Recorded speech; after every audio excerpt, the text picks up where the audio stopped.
बिस्मिल्लाहिर्रहमानिर्रहीम अस्सलाम वालेकुम everyone and welcome to my channel. कैसे हैं आप सब लोग? उम्मीद है खैरियत से होंगे। मैं भी अल्लाह के फजल करम से बिल्कुल ठीक हूँ। तो आज बनने जा रही है शाही टुकड़ा की स्पेशल रेसिपी। ये स्पेशल डिज़र्ट है जो बहुत इजीली घर में बन जाता है। बहुत परफेक्ट तरीके से मैं आपको गाइड करूँगी कि किस तरह से हम इस स्पेशल रेसिपी बना सकते हैं। चलते हमारी रेसिपी की तरफ। यहाँ पर मैंने फुल फैट 1 kg मिल्क लिया है। इसमें 4 टेबल स्पून जो है हमने शुगर ऐड कर दिया है। शुगर को अच्छे से मिल्क में डिज़ोल्व कर लेंगे। फुल फैट मिल्क होना चाहिए। बहुत गाढ़ा सा हमने इसको बनाना है। 1 kg है तो हमने इसे तकरीबन 3 पाव जितना रखना है। इतना हमने इसको गाढ़ा कर देना है। खूब अच्छी तरीके से बॉयल आना चाहिए। 5 से 7 बादाम को मैंने दरदरा पीस लिया है। साथ ही हमने इलायची को थोड़ा सा पीस लिया है। इसके अंदर जाएंगे, इससे ज़बरदस्त खुशबू आ जाती है और कलर भी बहुत खूबसूरत सा लगता है। अच्छी तरह से हमने इसे रबड़ी टाइप का दूध बनाना है। तो आप चाहें तो इसमें कंडेंस मिल्क ऐड कर सकते हैं, नहीं तो इसकी ज़रूरत नहीं है। हम ऐसे ही दूध को गाढ़ा कर लेंगे। अच्छी तरह से बराबर चम्मच को हिलाते जाएंगे तो हमारा दूध जो है 15 से 20 मिनट के अंदर गाढ़ा हो जाएगा। बहुत ज़बरदस्त खुशबू आती है इलायची पाउडर डालने से, तो आपने ज़रूर डालनी है। इस स्टेज पर आप इसमें मलाई या फिर मावा ऐड कर सकते हैं। जो चीज़ आपके पास अवेलेबल है वो आप ऐड कर दें, तो इससे हमारा दूध जो है वो मिनटों में गाढ़ा हो जाएगा। रबड़ी टाइप का दूध हमने बनाना है, तो इसको बनाकर हमने थोड़ी देर के लिए रूम टेम्परेचर पर रख लेना है। बहुत ज़बरदस्त रेसिपी तैयार करेंगे इंशाल्लाह ताला, आपको बहुत पसंद आने वाली है। यहाँ पर हमने शुगर सिरप बना लिया है। 1 कप पानी में आधा कप शुगर ऐड की थी, तो इस तरह से शुगर सिरप हमने बना लिया है। ब्रेड के स्लाइस इसमें डिप करेंगे। ये भी हमारी रेसिपी में यूज़ होने वाला है, तो इसे भी जल्दी से आप बना लें। हस्बे ज़रूरत हमने यहाँ पर ब्रेड के स्लाइस लिए हैं। इनके ब्राउन पार्ट्स को हम अलहदा कर लेंगे, क्योंकि हमें इसको साथ नहीं रखना। जब हम इसे फ्राई करेंगे तो ये हार्ड हो जाएंगे, इसलिए हम इन एरियाज़ को अलहदा कर लेंगे और बाद में इनके ब्रेड क्रम्स बना लेंगे। साइड्स अलहदा कर दिए हैं हमने। ब्राउन साइड की हमें ज़रूरत नहीं थी, इसलिए हमने इन्हें अलहदा कर लिया है। अच्छी तरह से प्यारी सी कटिंग करनी है हमने और इसे ट्रायंगल की शक्ल में काट लेना है। ब्रेड को दरमियान से कट लगाएंगे तो इस तरह से ट्रायंगल की शेप जो है वो बन जाएगी।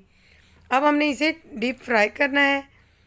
एक पैन में हमने देसी घी से इसे फ्राई करना है। अगर आपके पास देसी घी जो है अवेलेबल नहीं है तो कोई बात नहीं, आप कुकिंग ऑयल भी यूज़ कर सकते हैं।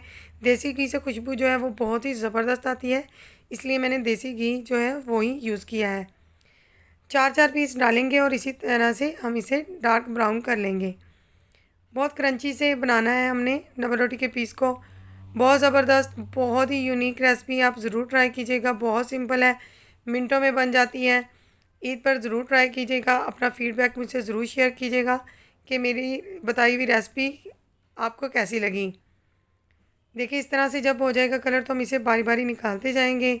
अगर आपको मेरी वीडियो पसंद आए तो मेरी वीडियो को लाइक और शेयर करें। चैनल पर नए हैं तो सब्सक्राइब कर लें, ताकि मैं आपके लिए मज़े मज़े की रेसिपी लेकर आती रहूं। अगेन हमने डबल रोटी के पीस रख लेने हैं और बारी बारी इनको फ्राई करते जाना है।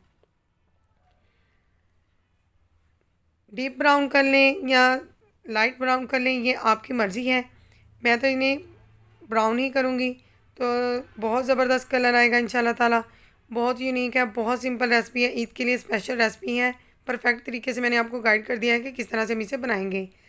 अब जो ब्रेड के स्लाइस हमने फ्राई किए हैं, इसे शुगर सिरप में डिप करते जाएंगे और सर्विंग ट्रे में रखते जाएंगे। एक तह लगा लेनी है हमने सर्विंग ट्रे में। अगेन हम डबल रोटी के स्लाइस को डिप करेंगे और फ़ौरन से सर्विंग ट्रे में रखते जाएंगे।